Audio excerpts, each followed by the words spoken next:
Satterwhite with DallasWeekly.com, and I'm here at the Rise Symposium.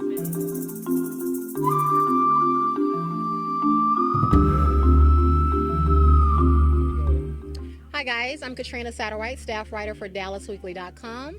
Today I'm at the Rise Symposium. To my right I have Michael Leto, and we're going to ask him a few questions today about how the event started and a little bit of history of the event as well. All right, Michael, how are you doing? I'm excellent. Awesome. So how did this big event start for you? I know it's 5 years now. So how did that actually begin for you? So I founded Rise 7 years ago. Okay. And when we got into the second year, we wanted to create an event that would create space for aspiring athlete entrepreneurs. That's who we serve. That's our niche. We're a multifamily office that helps athletes become world-class entrepreneurs and investors. And so we said, okay, education is the foundation, right? Right. And so we said we need to create space where those who aspire to be that can come and meet with best-in-class people in investing, accounting, real estate, private equity, venture capital. So we created a venue. 5 years ago, as you stated, our first event was in Orlando, Florida. Okay. Our second event was in Nashville, Tennessee. And we had this beautiful thing called the pandemic happen. Yeah. And so we went virtual for a little bit, while this event is hybrid now. Okay. It'll reach about over 500, 1,000 people online. And then we'll have about 75 to 100 here tonight. And so 2 years ago, we moved our headquarters to Dallas.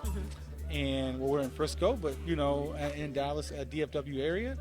And now we're going to do it every year in Dallas. And so we're excited. That is so awesome, and congratulations as well. Who is your ideal client, though? So when we're talking about athletes, are we talking about basketball only, football? Yeah. So right now, I'm a football guy. I came from that background in my first company I owned before I sold it. I trained football players. But we work with MLB, NBA. We're agnostic. We don't care, where they come from. As long as they're coachable, they have a desire to want to be an entrepreneur, and and they're a high earner. Okay, so it looks like you saw a need for this. What was the initial motivation though to start? Yeah. So my uncle and mentor was Eugene Parker from my hometown. He represented guys like Deion Sanders, Emmitt Smith, Rod Woodson. So I was always around him as a prominent black sports agent, the prominent black sports agent.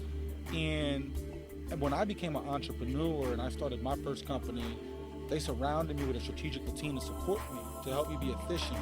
Okay. And I understood the value of education, all those different things, and I wanted to provide that for athletes because I recognized that some of the people they look to, like their agent for a lot of things or their financial advisor for a lot of things, that's out of their scope, that's out of their expertise.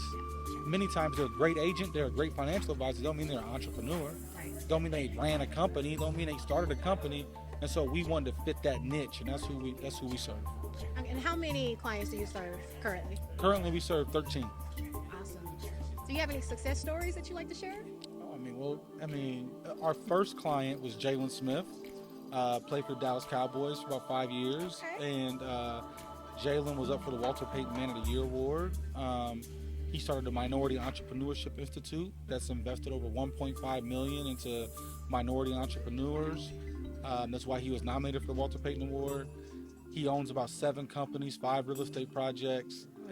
He's doing extremely, extremely well off the field, and so I think he is our blueprint, right? Okay. And there's a lot of guys that we work with that are going to make a lot more money than him, and they could possibly have a better NFL career, but he's laid the blueprint for what you need to do off the field when it comes to his brand, his business acumen, and really the business investments that he's made thus far. That is super awesome. So where do you see you guys in, say, 5 years? Oh, man. Well, we're going to be the best in the industry. Okay. So we're a trendsetter, and so we are setting the trend for the shift of helping athletes really leverage the platform that they've been given to build generational wealth for their families and their communities. And it starts with education, and it starts with accountability. And so that's what our structure is about. And we hope to be the number one family office in the industry for athlete entrepreneurs. Awesome. All right, guys, I think that's going to wrap up our interview. Again, I am Katrina Satterwhite, staff writer with DallasWeekly.com, and this is Michael Leto. It's been a pleasure speaking with you today, and we'll see you guys next time. Take care. I first met with the Rise group through Dwayne Eskridge. He's one of my best friends from college. And Lito just extended the invitation last year to come down to Dallas and just come to the virtual symposium. And just being here, I got to meet a lot of people, great networking, a lot of people in a lot of places. And then, Lito and his team just trying to give out free game to athletes, just to build their entrepreneurship portfolio and just really set themselves up for success. So that's just one of the biggest things that I've taken away from here is just to, be teachable, learn, just listen, and just apply yourself to the material that's being taught. So I think it's a very beneficial program for athletes, and I think that a lot of people should appreciate what Lito do for us. He said it best, and Mike Lito and Jay Bass extended the invitation, and I'm grateful to be here. Only been here for about 10-15 minutes, but already shared some laughs, met some very intelligent people, and I'm excited to keep going forward and learning something. They drop a free game, so I'm excited to be here. Hey guys, I'm Katrina Satterwhite, staff writer with DallasWeekly.com. To my right, I have Dwayne Eskridge, who is a member of the RISE program, and we're going to ask him a few questions about how the RISE program has actually helped him. How are you doing today, Dwayne? I'm doing well. How you doing? I'm doing great, thank you. Thanks for your time today. So tell us a little bit how you got involved with RISE. So it all started with Mike Lito. He was my running backs coach in Indiana. So we were training for some time, for some years, and then once I got to college, it kind of fell off. And then once I got to making a name for myself, we re-linked and talked about entrepreneurial type things. And the rest has been history. Okay, awesome. So would you say that this program focuses more on entrepreneurship or education? I would say it's a good balance of both because they don't just do things for us. They actually teach us the template to be able to do things on our own, which is a great thing that they provide. So I would say it's a healthy balance. Do you find any challenges with the program at all? Anything that you found hard about the program? There's always something difficult. There's a lot of things that RISE provides on the daily basis, on the future things and the things that are in the present. So I would say it's hard to keep up with some of the terminology, some of the things that are over our heads, but still learning and growing.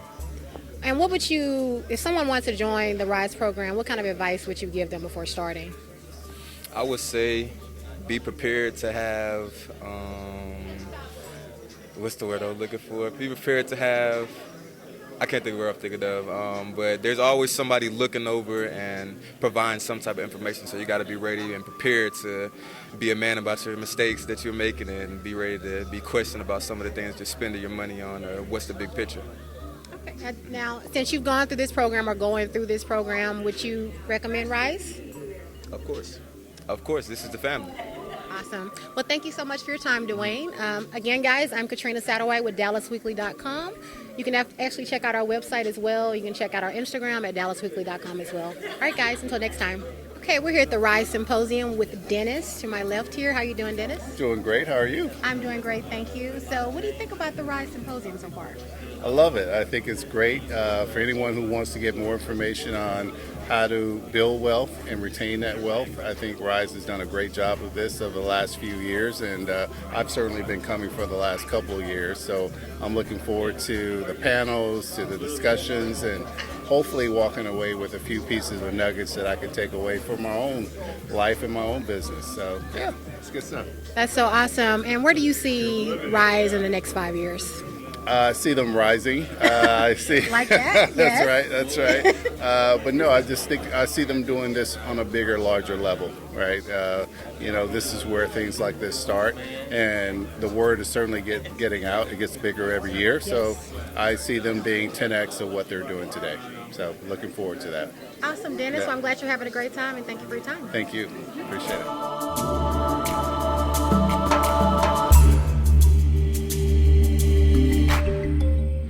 I'm gonna take a page out of Mike's book real quick, and I live by it now. Yeah. I'm into building very deep relationships and not wide. Yes. Because in the worlds that we both run in, networking is awesome. Everybody networks and networks and networks, but can you really pick up the phone and call that person if you need something? Right. Unless you really establish something deeply. That's what RISE is all about. It's about those deep relationships, going deep and wide, right? For sure. Because it's not just about what can we do together now, but it's how can we make sure that you're set up for long-term success, and I want to make sure that we're around long term, long after, sports, long after whatever, let's build some legacy stuff together. You can't build a legacy or help someone else build their legacy unless those are meaningful relationships. Wow.